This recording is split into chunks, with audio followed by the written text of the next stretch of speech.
From Lagos, the nation's commercial capital, this is the news at 10. Live from Channels Television.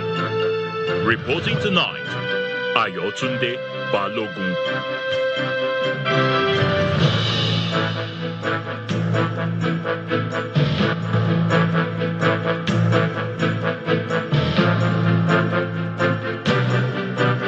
Hello and welcome tonight. National Economic Council approves the refinancing of the $3.3 billion Project Gazelle pre-export finance facility through a new $4.5 billion facility. Traditional rulers in Kwara South Senatorial District unanimously declared their resolve to support and mobilize for the victory of the APC in the forthcoming 2027 general elections. Delta State Governor Sheriff Oborevori says the state must move beyond dependence on oil revenue by attracting investments into agriculture, energy, mining, transport, the blue economy, and other productive sectors.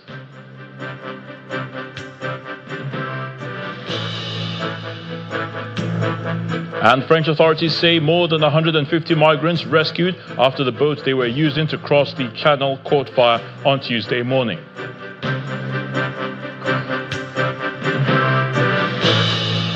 And on business news, the Rural Electrification Agency partners Ecotech to build local solar manufacturing and expand electricity access across Nigeria. On sports news tonight, Super Falcons set eyes on quarterfinal tickets as they confront Egypt in Wednesday's final match of Group C of the Women African Cup of Nations. From the nation's capital, federal government meets leadership of Nigerian Association of Resident Doctors to avert planned industrial strike.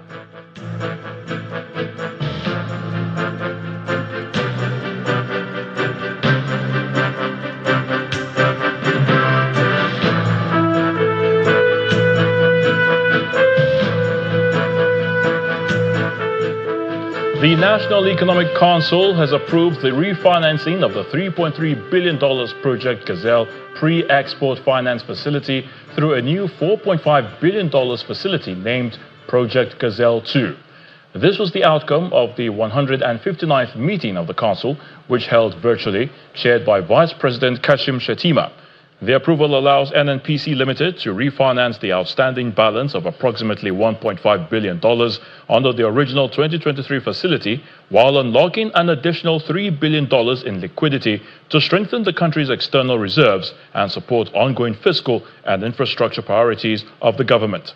The next approval followed a presentation by the Minister of Finance, Mr. Taiwo Oyedele, who says the new facility has been negotiated on more favorable terms, including a reduction in the volume of crude oil pledged under the agreement. As many Nigerians would know already, the NNPC Limited entered into an arrangement under Project Gazelle for a $3.3 billion facility for which 90,000 barrels of crude oil per day was committed. Now what has happened is, in a way to find means of reducing the cost of those facilities, Project Gazelle 2 facility was presented to Council for approval, which would enable NNPCL to be able to embark on a $4.5 billion Project Gazelle 2 facility. Now, about $1.5 billion of the original 3.3 remains outstanding. So the 4.5 billion would settle the 1.5, and that provides additional facility of $3 billion for the Federation. Not only that, the number of committed crude will reduce from 90,000 barrels a day to 78,750. That's a reduction of 12.5%. Again, that also provides more fiscal space for monthly accretion of revenue to the Federation account available to all the 3 tiers of government. So overall, this is more around fiscal efficiency, improving the fiscal space for the Federation, and ultimately to the benefit of the Nigerian people. FCT Minister Nyesom Wike says President Bola Tinubu remains the only credible leadership option available to Nigeria, insisting that no other presidential candidate has demonstrated the courage to take the tough decisions required to rebuild the country's economy. Speaking during his monthly media briefing in Abuja, the former Rivers State governor, who defended the president's economic reforms, declared Rivers State secure for President Tinubu ahead of the 2027 general elections. Our correspondent Benny Ark reports. The Federal Capital Territory Minister, Mr. Nyesom Wike, has used his monthly media briefing to defend the policies of the Tinubu administration, expressing confidence in the president's re-election prospects in Rivers State, and respond to recent comments made by John Kaduna on national governance. The minister described President Bola Tinubu as the only leader with the courage to take difficult but necessary decisions, particularly the removal of fuel subsidy, which he said has improved the financial capacity of states despite the initial hardship experienced by Nigerians. The fuel subsidy was the canker one. Over 3 trillion for a month will go. Now, somebody came who has had it, even though he was not in government of experiencing, but he knows it's correct. And he said, listen, it has to stop now. And it stopped now. Money has been made available. Some nationals now have money, nobody now owes pensioners. Nobody goes to the bank again to borrow money to pay salaries. He also declared that President Tinubu is the only presidential candidate capable of winning Rivers State in 2027, saying a broad coalition of the PDP, APC, Labour Party, Action Alliance and other political groups has been formed to support the president's re-election while prioritizing the state's development. Everybody is now integrated. All agreed for one thing is that we are going to support President Bola Ahmed Tinubu. That is taken. But we'll take care, so that it becomes all inclusive. And it is working like wildfire. On the recent exchange between the presidency and John Kaduna, Mr. Wike accused the Archbishop Emeritus of Abuja of displaying political bias during the 2023 general elections, arguing that religious leaders should balance criticisms of government with acknowledgement of its achievements. You don't every time say things are bad. Nobody has heard you say one day government have done this well. As a leader, commend government when government have done well on some areas. Criticize government.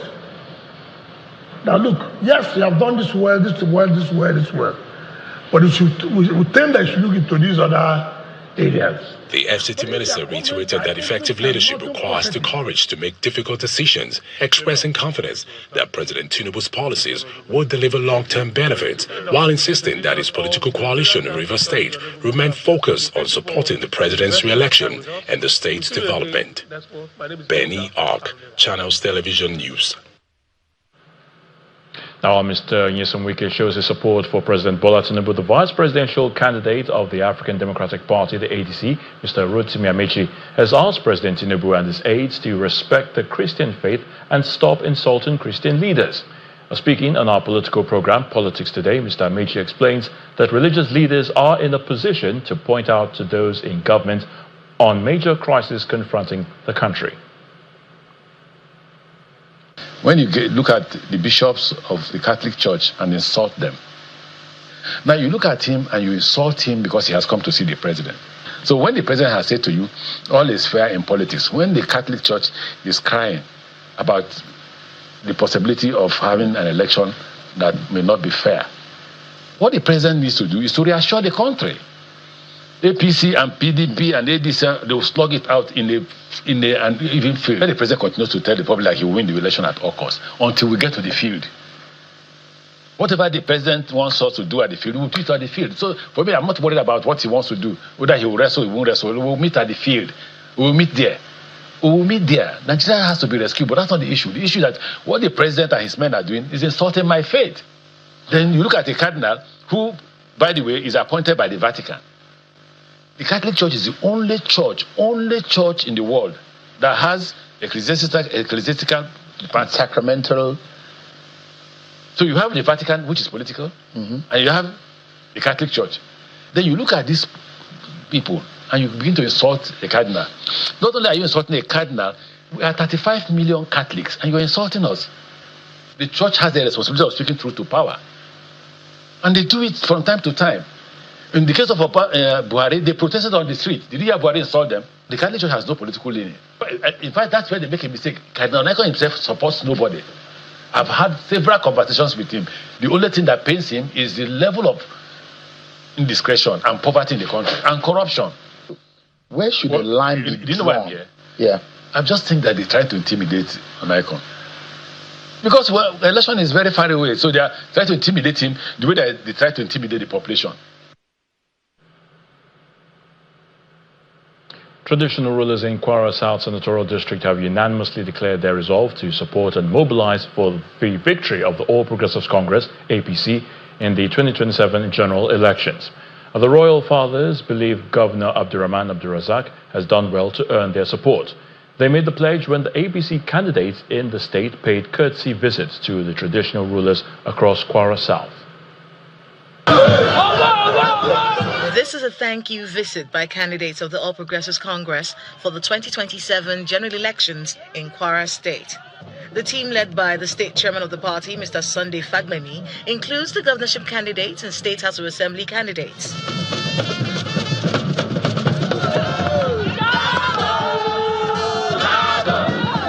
The tour cuts across 7 local governments in Kwara South. The reception has been great and we love how they've received us as we move towards victory in 2027. The reception has been great, as I said, from both the traditional leaders and the party faithfuls. The candidates are appreciating the people for their support during the conduct of party primaries. The message is echoed in Ofa, Erinle, Ilemono, Omoaran, Ajasheikpo, Idofion, and Isin, among other communities. I was able to do quite a lot as the spokesperson of His Excellency the Governor of Kwara State, and I also believe that I have more to offer my people, particularly in the area of supporting governance with appropriate legislative oversight. They have done well for the president because he has also gone through primaries. Or the governorship candidates, the senatorial candidates, the 6 House of Reps, the 24 state assemblies, the support they've given us, our party men, religious leaders, party supporters. That's why when we sat down as candidates, we say there is need for us to go for thank you visit. Because if something is done to you, you need to appreciate. Diolupo of Ajasheikpo, who's the head of traditional rulers in a reporting local government area, assures the candidates that the Royal Fathers will support the candidates during the election. We stand firmly by equity, justice, and fairness. And I make bold to say that all of what we have today, they are true reflection of what you call equity, justice, and fairness. By the special grace of God, I've been mandated by the traditional institution in this local government, in the entire senatorial district, to say to you that the institution will give you 101% support. The candidates are also pledging to sustain the plans of the administration of Governor Abdurrahman Abdurrazak.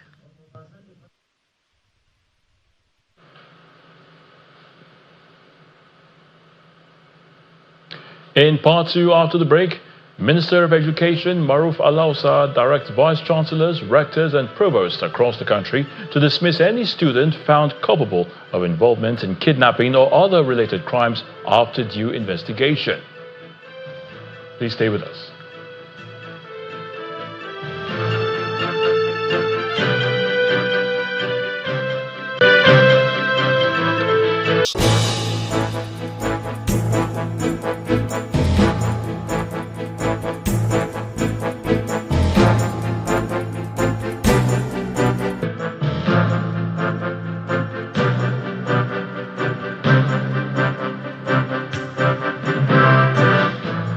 Welcome back. If you have just joined us, you're watching the News at 10 on Channels Television, broadcasting live from Lagos. A reminder of our top stories.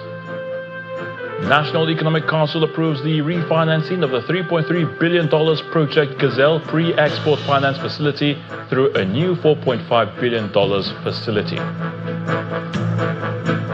Traditional rulers in Kwara South Senatorial District unanimously declared their resolve to support and mobilize for the victory of the All Progressives Congress in the 2027 general elections. Delta State Governor Sheriff Oborevwori says the state must move beyond dependence on oil revenue by attracting investments into agriculture, energy, mining, transport, the blue economy, and other productive sectors. And French authorities say more than 150 migrants rescued after the boat they were using to cross the channel caught fire on Tuesday morning.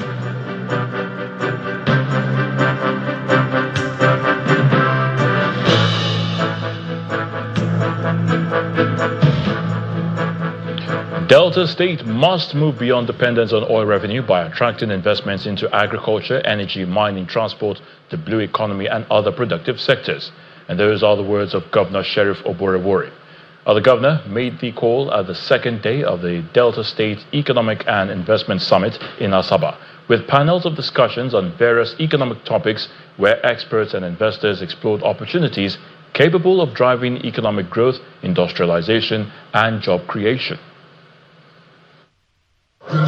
Captains of industry, representatives of financial institutions and development partners, as well as local and foreign investors, together with government officials, converge here on the second day of the Delta State Economic and Investment Summit to examine investment opportunities across key sectors of the state's economy. One of the major sessions of the day focuses on expanding food production and creating jobs through commercial farming and livestock development. What you can do is to seek for finances that can invest into assets in your farm that can for production per time so that you can be able to compete in the market. And you have to improve your breeding to have more weights and more sustainable cattle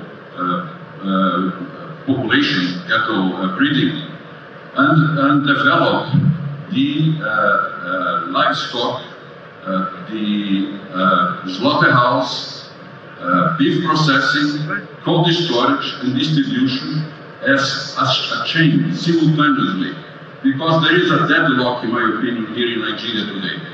Attention then shifts to the blue economy, transport infrastructure and solid minerals, where stakeholders identify practical steps to unlock Delta's natural resources. Over 100 things tied to the water system. Shipping is part of it.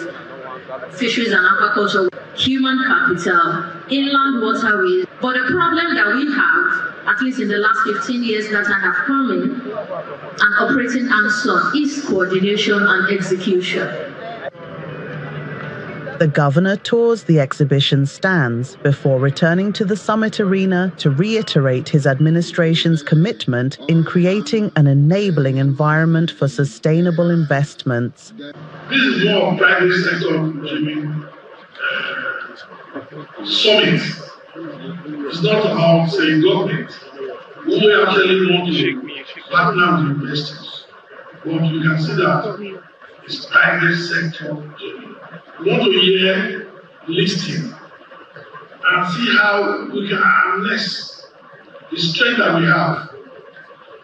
The three-day summit ends on Wednesday, the 5th of August. The government on the first day unveiled a 137.8 billion naira viability gap fund to de-risk private sector investments. Stakeholders here are optimistic that the conversations will culminate in efforts that will accelerate economic growth and position Delta State as a preferred investment destination. As the federal government continues to seek ways in dealing with insecurity, the Minister of Education, Dr. Maruf Alausa, is directing vice chancellors, rectors, and provosts across the country to dismiss any student found culpable of involvement in kidnapping or other related crimes after due investigation. The minister also ordered the heads of tertiary institutions to strengthen internal intelligence systems and deepen collaboration with the Department of State Services and other security agencies in their respective states as part of a nationwide strategy to safeguard campuses and protect students. The minister gave the directive during a meeting with the Pro-Chancellor, members of the Governing Council and management of the Federal University of Lafia, Nasarawa State in his office in Abuja. We didn't put the student at the mercy. There's a saying that when you allow bad behavior to continue for too long, it becomes a culture. I'm directing you now and the Vice Chancellor, you need to set up your high intelligence unit. There has to be deterrence. Any student responsible, dismiss that student immediately. Dismiss the student immediately. You can't, but if you tolerate this, it will become a menace. By the time you dismiss 10 students, it will stop. It will go away completely. If you continue to treat this problem with kids' finger, with kids' glove, it would become a major problem. The school can have its intelligence, collaborate with DSS, a Department of State Security Service. It's so robust. You have the state director of DSS, you have the DG, you get them involved immediately. You get they do their work very well. I can tell you, 9.5 out of any terrorist attack, the DSS already has intelligence on them. So they do their work very, very well. So it's you that you should engage. If the state director of DSS is not engaging enough with you, I need to know. In one of the latest judicial decisions addressing the intersection of constitutional privacy rights, personal data protection, and anonymity on social media, a Lagos State High Court sitting in Ikorodu has ordered X Corp, the owner and operator of the X platform, to disclose information capable of identifying the anonymous user of a parody account accused of manipulating a birthday post belonging to a Nigerian student. The court also awarded 20 million naira in general damages against the anonymous user and a conditional 50 million naira in damages against X Corp. Our judiciary correspondent, Shola Shiele, reports. It began with a birthday post on X, formerly Twitter. On January 9, 2026, a student, Esther Agbola, who operates the handle at a girl named _est, posted photographs with the caption, Chapter 25, Happy Birthday to Me.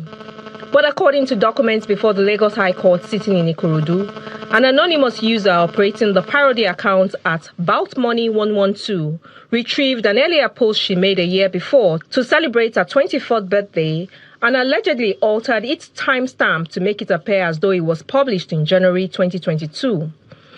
Agbola told the court that the manipulation created a false narrative that she had lied about her age, subjecting her to cyberbullying, public ridicule, mental distress, and reputational damage.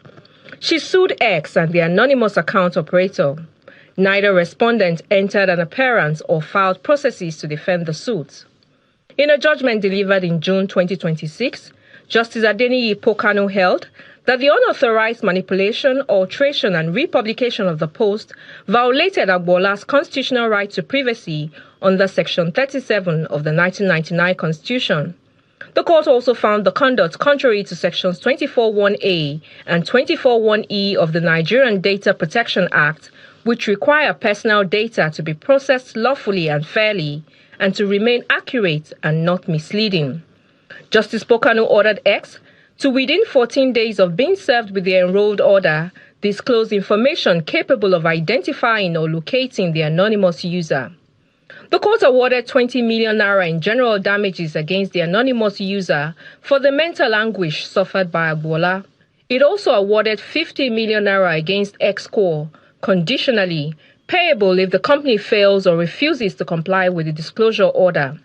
Reacting to the judgment, counsel to the applicant Olumide Babalola described it as a landmark decision. He says it signals the Nigerian court's increasing willingness to compel online platforms to identify anonymous users accused of harassment or impersonation, similar to disclosure orders made by courts in the Netherlands and elsewhere. Shola Shiele, Channels Television News.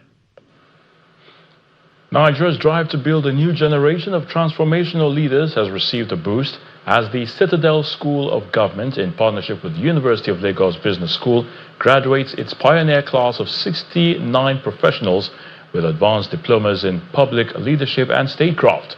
At the graduation ceremony, founder of the institute, Pastor Tunde Bakari, challenged the pioneer graduates to embrace ethical and visionary leadership, reiterating that the school was established to nurture competent leaders capable of driving national development, while the guest lecturer and vice-chancellor of Caleb University, Professor Olalekan Asikia, identified persistent structural weaknesses in Nigeria's governance system and urged the graduates to apply their knowledge in driving meaningful institutional reforms. You're living with a framework for thinking about governance that transcends political parties, ethnic loyalties, and sectional interests. You are the ones who will bring fresh ideas, ethical standards, and a commitment to excellence into the corridors of power. You are the ones who will demonstrate that governance can be different. Talking about the environment that you are going to operate and the fragility of the institution, the legislature has been widely criticized for institutional failures. A review found that 53 National Assembly members made zero contribution to debates. They were just sitting, eating biscuits and drinking water. Meanwhile, speaking on the sidelines, the executive director of the Citadel School of Government said the institution is committed to producing a new cadre of public leaders equipped with the skills and values needed to strengthen institutions, address governance challenges, and promote sustainable national development. Like Chinua Achebe said, the trouble with Nigeria is simply and squarely a failure of leadership. So the vision of this institution is to build leaders that will drive what we call the cutting-edge nation. That's a nation that is well-governed, that is nimble and agile, that is technology-driven, that is knowledge-led, and that leaves no one behind. Still ahead on the news at 10, the Rural Electrification Agency, REA, partners Ecotech to build local solar manufacturing and expand electricity access. That's on Business News. Please join us again.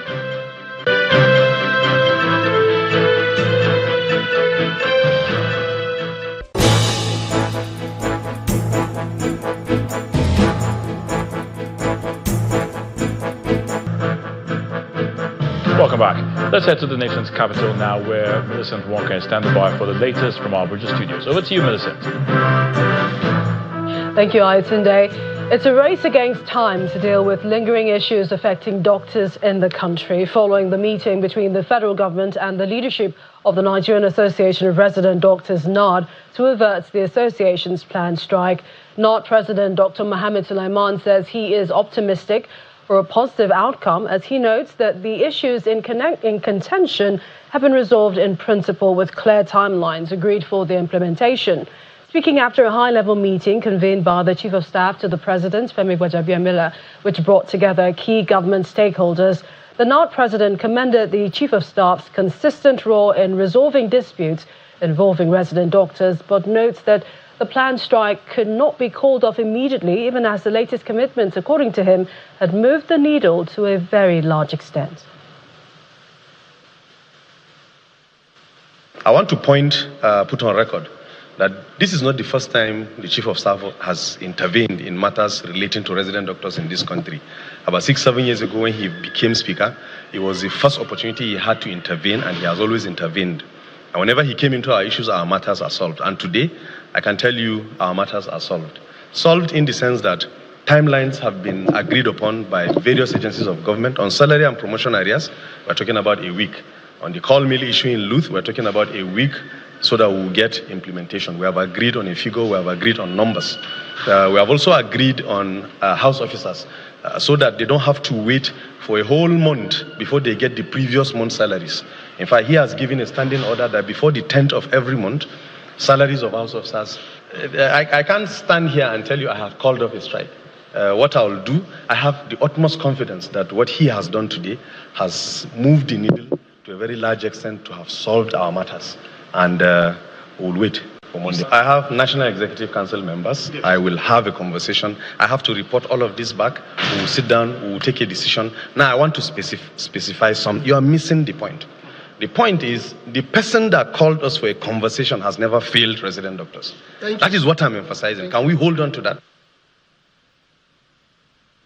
Well, we head to Plateau, where the federal government has begun a preliminary assessment for the construction of a proposed multipurpose dam in Gele community, Kanke local government area of the state. The project, if implemented, is expected to provide potable water, support irrigation, livestock production, and boost rural development in the area and also neighbouring communities. Our correspondent Percy Debang has more. Songs of joy and traditional dances greet the arrival of the federal government delegation in Gele community. For a people who say they have lived without a reliable water source for more than 100 years, the visit is more than just a routine inspection. Leading the delegation, the Minister of Water Resources and Sanitation says the visit is the first step towards the realization of the project. The essence of this visit is to have a site visitation to assess the location. So by the time we get back to the office, we're going to send another set of technical team that are coming to come and do a detailed study and design of the dam. It's after when the study and design of that dam is carried out that we can actually know the size of the dam. The APC National Chairman, Professor Nentawe Yilwada, says the project is designed to bring lasting development to the area. This water, this life, this agriculture, this animal production, this source of livelihood, job creation, wealth to this community. And to me, it's not just for Kanke alone. Reticulation can take water here into Kanam, into Lantang. Reticulation will take water back to the local government. Reticulation will provide drinking water to these people who have never seen pipe-borne water in their lives before. For residents whose only source of water is this river, the visit has renewed their hope of water supply after generations of struggling. We think we rare animals that they have no water here, that we suffer a lot of it. And secondly, like irrigation farmings and other things, I think we need this water for all this so that can help us a lot. This water, if it comes, it will help us in our activities for the farm and our animals too. With feasibility studies expected to follow the site inspection, the people of Gele say they are now looking forward to the day the promise of water becomes a reality. Percy Dabang, Channels Television News. Starting with infrastructure development, President Bola Tinubu has officially flagged off the reconstruction of the 122-kilometer Beningwari Road in Kaduna State. Represented by the Kaduna State Governor Obasani, the president stated that the road project is part of broader efforts to improve connectivity, enhance economic activities, and strengthen security through better transportation networks. The 122-kilometer Kaduna-Beningwari Road, a vital transport corridor linking communities in Kaduna State with parts of the northwest and southwest, has long been plagued by poor road conditions and persistent insecurity. Its reconstruction marks the beginning of what the federal government describes as a strategic intervention to improve connectivity, boost economic activities, and enhance security operations along the corridor. Speaking at the flag-off ceremony, the Minister of Works, Senator David Umahi, assured residents that the project would be delivered to the required standard and within schedule, reaffirming the federal government's commitment to quality infrastructure. This is the shortest route to Lagos State, and that this route, by the time it gets to Beningwari, is connecting Niger, is connecting Kwara, is connecting Oshun, is connecting Oyo, and then Lagos. What more can we say? This is very important route. For years, Birnin-Gwari has been one of Kaduna State's worst hit areas by banditry and kidnappings, with the deteriorated road hampering the movements of residents, traders, and security personnel. Traditional rulers, community leaders, and transport operators welcomed the reconstruction, describing it as a long-awaited response to the area's infrastructure and security challenges. Your Excellency made two solemn commitments before our people. The first was to restore security in Birnin-Gwari. The second was to reconstruct this strategic highway linking Kaduna to Birnin-Gwari. Today, by the mercy of Allah, those commitments are no longer campaign promises. They have been visibly, reliably executed. We therefore say from the depths of our hearts, thank you, thank you, thank you, Mr. President. It is my honor and privilege to flag up the reconstruction of Kaduna Birnin-Gwari Road. Flagging off the project, President Bola Tinubu, represented by the Kaduna State Governor Ubasani, said the road fulfills a campaign promise he made to the Emir of Birnin-Gwari during a visit ahead of the 2023 general election. According to the president, the project reflects the federal government's determination to restore a critical transport corridor that will improve safety, shorten travel time, support agriculture and commerce, and drive economic development in Kaduna State and beyond. Today is one of those defining moments. We are not merely commencing the reconstruction of a highway. We are restoring one of the Nigeria's most strategic economic corridors. We are restoring hope, reconnecting communities to opportunity, and reaffirming that visionary leadership, collective resolve, and the grace of Almighty God can transform adversity into progress. As work begins on the Kaduna Birnin-Gwari Road, residents are optimistic the project will ease transportation, strengthen security, and deliver long-awaited development to communities affected by years of poor infrastructure and insecurity.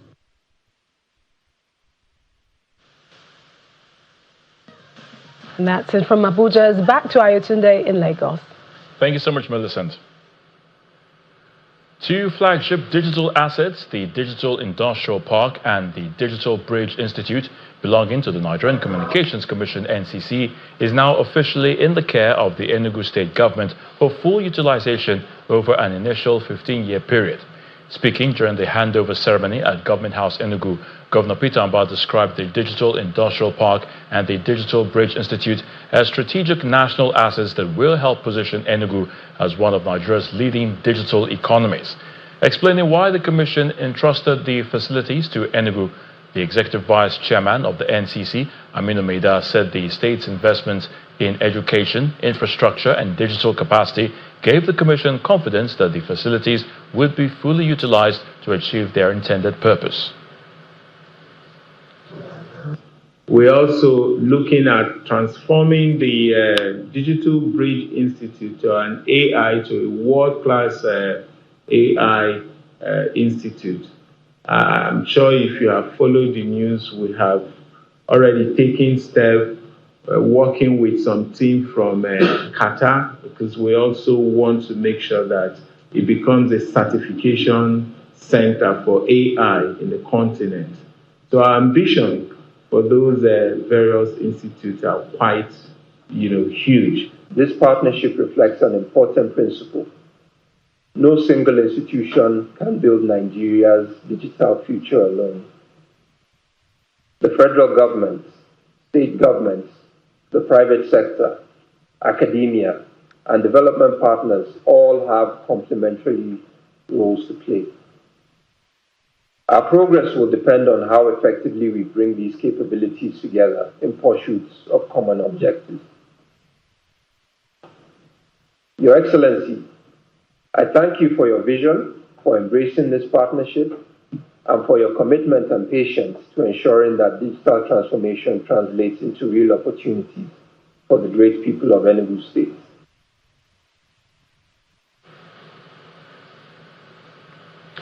Business News is up next with Will Ibom. Will?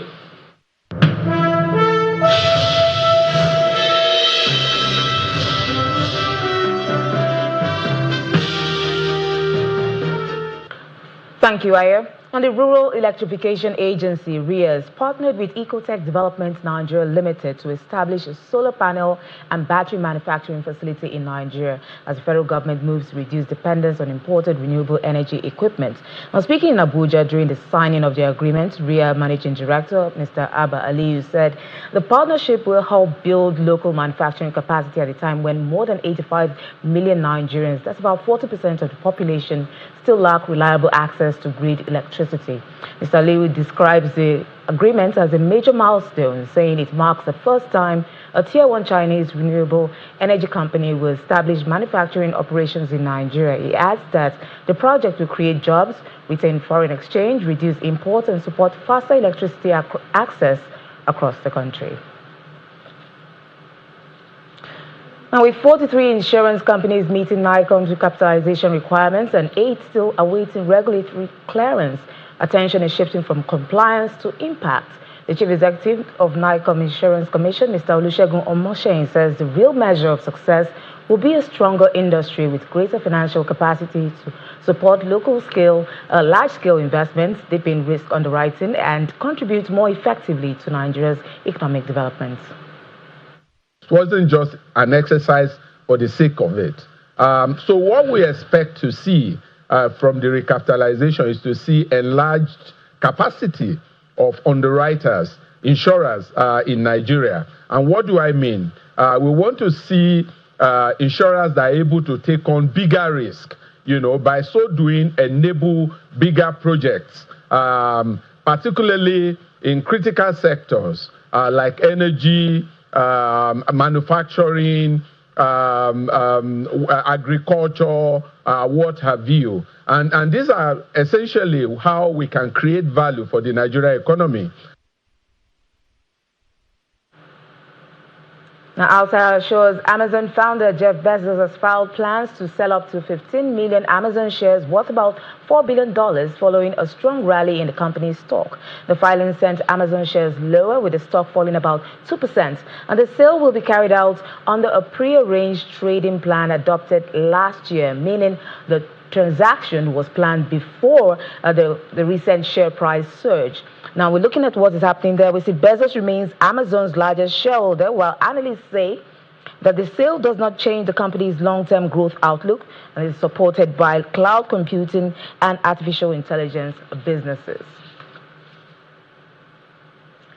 Now, checking with the domestic equities market, which pulled back in today's trading session, reversing gains recorded on Monday. John McCoy tells us more.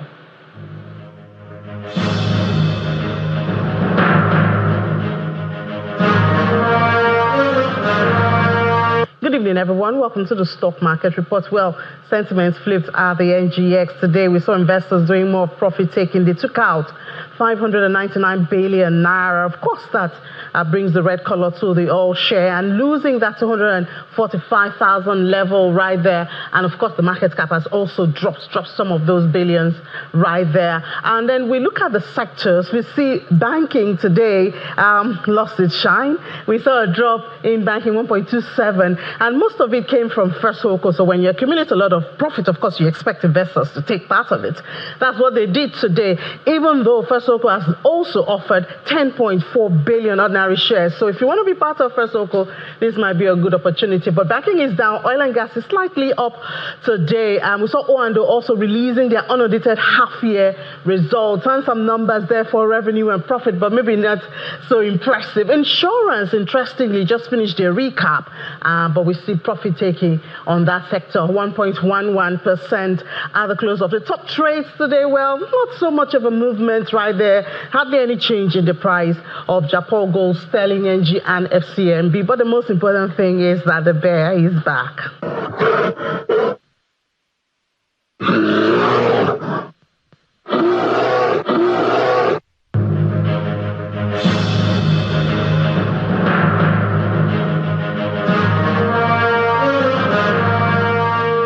Thank you, Ini. Let's see how other major stock markets perform today.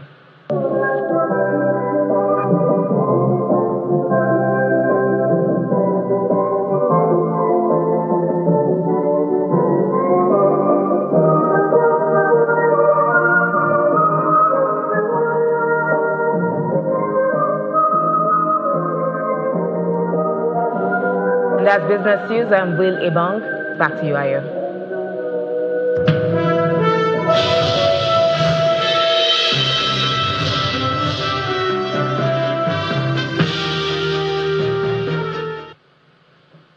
Many thanks, Will. French authorities have revealed more than 150 migrants have been rescued after the boat they were using to cross the channel caught fire this morning.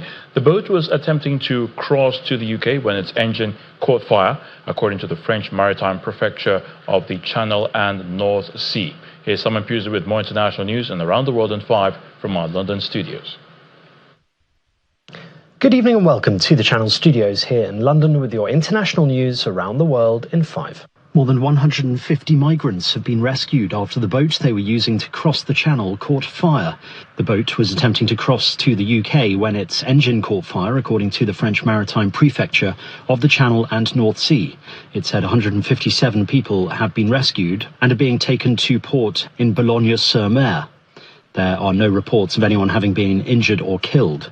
It comes just a day after Prime Minister Andy Burnham pledged his government will be relentless in curbing the number of people arriving in the UK on small boats. French authorities said the boat left France on Monday night. The reason these people enter the country illegally is because once they get here, they can claim asylum. They will, in most cases, just get granted asylum. If they don't, they will almost never be deported. And so we're in a situation where, of course, they're going to keep coming because all the opportunities are here. And actually, the other thing that Burnham announced on Sunday, which we should be very concerned about, is he's keen to open these safe and legal routes. A drone has hit a busy beach in southern Russia, killing 7 people, including 3 children, according to local authorities. In social media footage, a drone can be seen hurtling towards a cliffside before crashing into a fireball on the beach below as tourists look on from the shore and in the water. A total number of injured reached 40, with 17 people taken to hospital, according to the governor.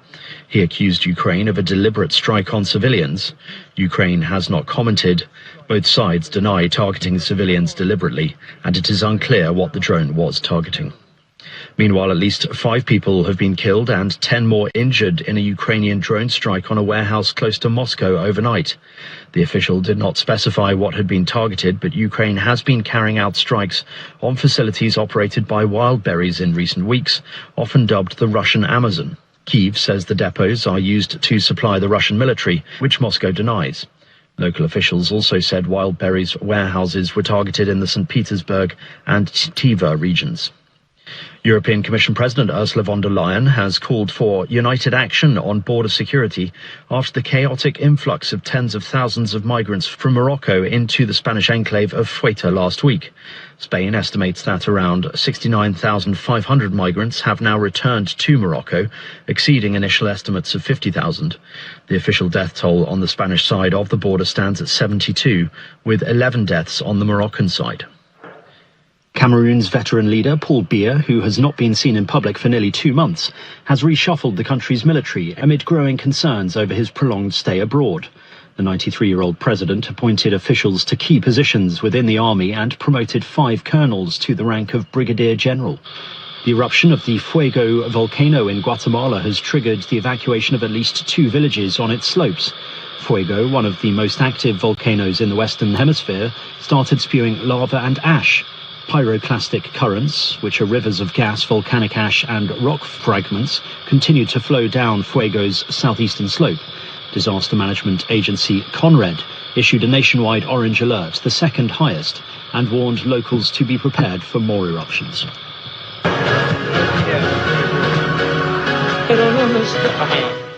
An 82-year-old bike rider who cycled 3,300 miles across Australia to raise money for charity has died a day after completing the challenge. Bob Montgomery's death was unexpected but peaceful, his family said in a statement, just a day after he finished what he dubbed one last ride from Broome in Western Australia, just southwest of Sydney. He and his 18-year-old grandson had raised around 105,000 Australian dollars for a motor neuron disease charity with the 6-week ride. And first responders from the Laguna Beach Police Department posted footage of a helicopter struggling to land because of a herd of goats. But the first responders had no reason to fear, as a helpful sheepdog stepped up and guided the goats out of the way so the chopper could land. Police said the hero sheepdog was a very good boy after the emergency landing. And that's your international news around the world in 5. Now back to the Channel studios in Lagos.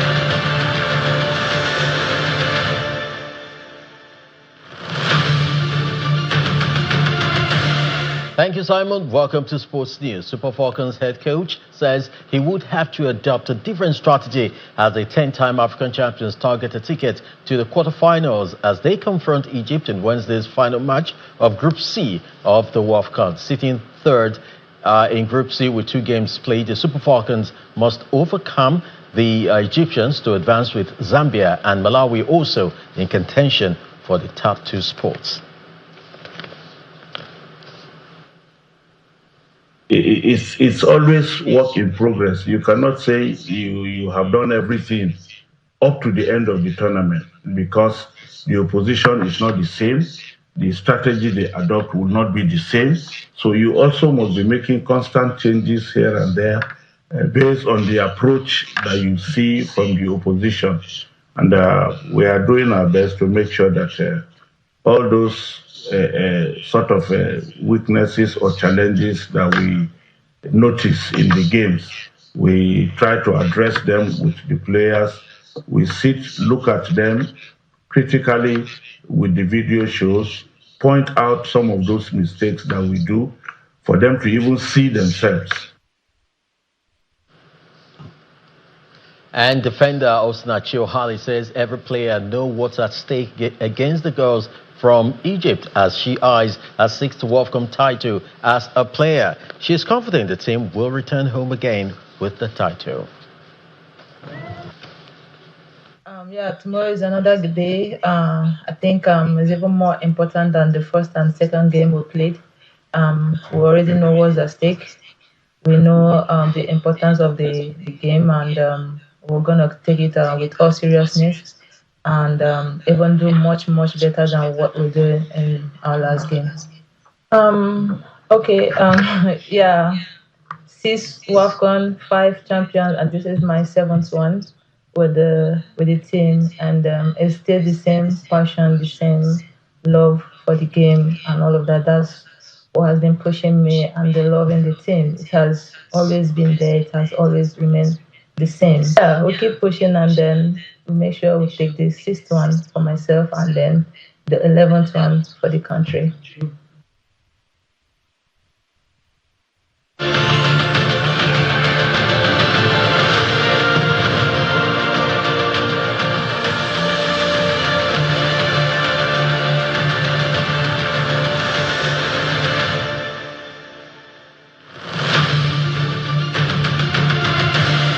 That sports is back to you, Ayo.